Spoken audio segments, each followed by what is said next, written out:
خواجہ سرا سے نکاح کس طرح حلال ہے؟ ہجڑے کی پیدائش کو کیوں چھپایا جاتا ہے؟ حضرت علی کی بارگاہ میں ایک شخص آیا اور عرض کرنے لگا، اے امیر المومنین، مجھے ایک ہجڑے سے محبت ہو گئی ہے اور اب میں اس سے شادی کرنا چاہتا ہوں، اس بارے میں اسلام کیا کہتا ہے؟ پاس بیٹھے حضرت ابن عباس بولے، ہجڑے جنات کی اولاد ہوتے ہیں کیونکہ جب شوہر اپنی بیوی سے ہم بستری۔ بسم اللہ الرحمن الرحیم۔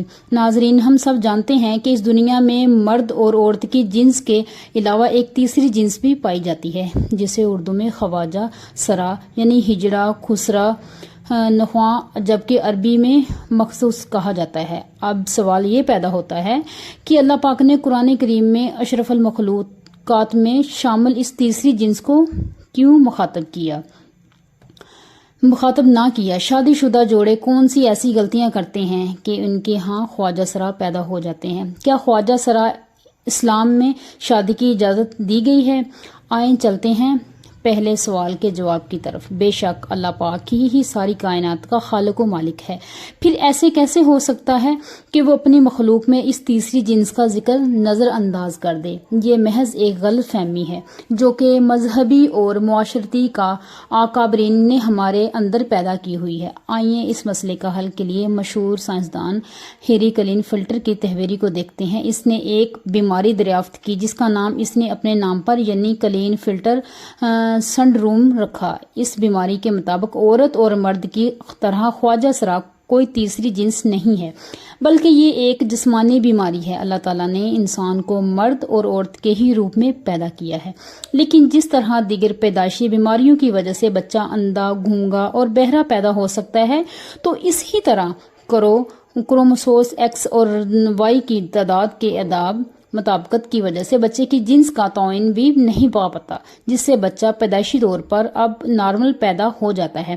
ہر انسان میں 30 کروموسومز کے جوڑے پائے جاتے ہیں اور ہر جوڑا کروماٹین پر مشتمل ہوتا ہے۔ اس طرح مجموعی طور پر ایک انسان میں 46 کروماٹین پائے جاتے ہیں۔ بعض اوقات کروموسومز کی تبدیلی کے وقت مردوں میں ایک زائد کروموٹین ایکس پیدا ہوتا ہے۔ اس طرح مردوں میں 46 کی بجائے 47 کروماٹین بن جاتے ہیں۔ سائنسدانوں کے مطابق ہر 500 میں سے ایک مرد یہ 47ویں کروماٹین پیدا ہے، اور بچے کی پیدائش کے وقت اگر یہی 47ویں کروماٹین کو کے باپ کی طرف سے ایکس یا ایکس وائی کی شکل میں ماں کے کروماٹین ایکس سے جوڑا بنا لے تو بچہ پیدائشی طور پر ٹرانسجنریشن پیدا ہوتا ہے۔ یہاں یہ بات واضح کر دی گئی کہ ماں کی طرف سے ہر صورت میں ہی ایک کروماٹین ایکس آتا ہے، جبکہ باپ کی طرف سے ایکس اور وائی دونوں میں سے کسی ایک نے آنا ہوتا ہے۔ لیکن اگر بدقسمتی سے باپ کی طرف سے ماں کو دونوں ایکس اور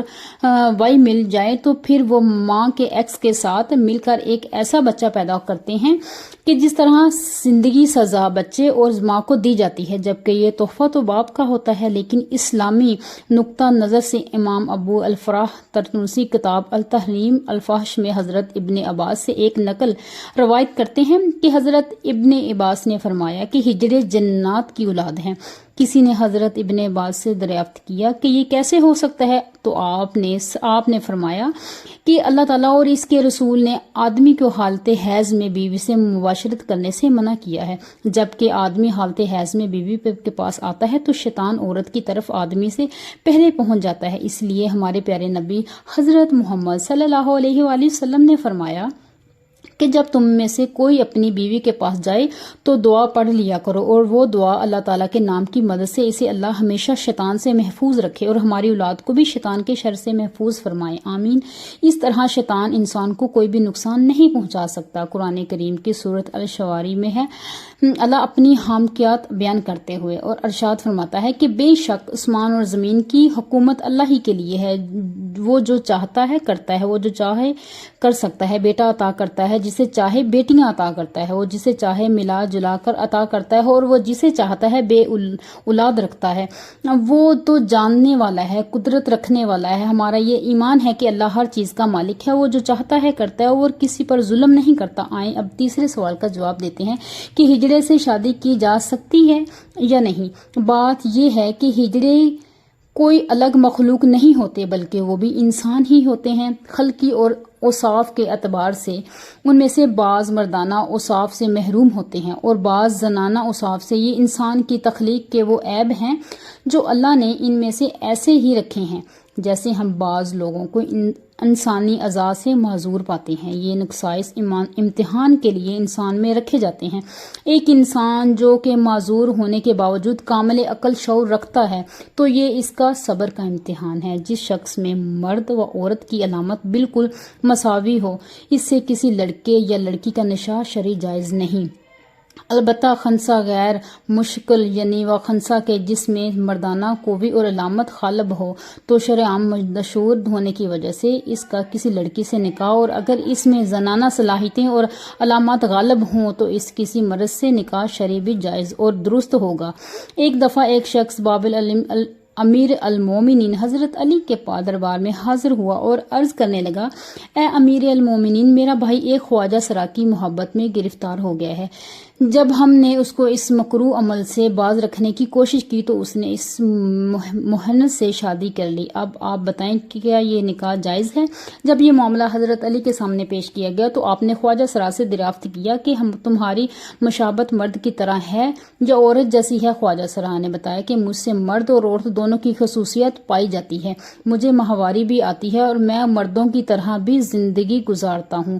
حضرت علی نے اپنے غلاموں کو حکم دیا کہ اس خواجہ سرا کی دونوں طرح والی پسلیاں شمار کریں، اگر پائی جانے والی ایک پسلی کم دکھائی دے تو پھر اس کو مرد سمجھا جائے گا، ورنہ اس کو عورت تصور کیا جائے گا۔ جب یہ واضح ہو جائے کہ خواجہ سرا کی ایک پسلی کم ہے تو حضرت علی نے فیصلہ صادر فرما دیا کہ اے مرد شمار کیا جائے، اس کی شوہر اور اس کے درمیان علیحدگی کروا دی جائے۔ اس طرح خواجہ سرا کی وراثت کا بھی مسئلہ ہے، اگر تو وہ مرد کے مشابہ ہے تو مرد کا حصہ پا جائے گا، اور اگر عورت کے مشابہ ہے تو عورت کا حصہ پائے گا۔ افسوس کہ ہمارا معاشرہ جو کہ اسلامی معاشرہ کہلاتا ہے، اس میں انہیں عزت و احترام حاصل نہیں ہو جو کہ مرد زن کو حاصل ہے۔ اسلام میں قدرتی طور پر پیدا ہونے والے ہجڑے بچوں کے لیے وراثت میں حصہ رکھا گیا ہے۔ اس معاملے میں سب سے پہلے والدین کو شعور دینا چاہیے کہ اگر کوئی ایسا بچہ پیدا ہوتا ہے تو اس صورت میں اسے گھر سے نکالنے کی بجائے معذور سمجھ کر معاشرے کا کارآمد شہری بنانا چاہیے۔ اس مسئلے میں دوسری اور بڑی ذمہ داری حکومت وقت پر دائر ہوتی ہے کہ ان پر جو کام کاج کے دروازے بند ہوتے ہیں جس کی وجہ سے یہ سڑکوں پر بھیک مانگنے تک مجبور ہو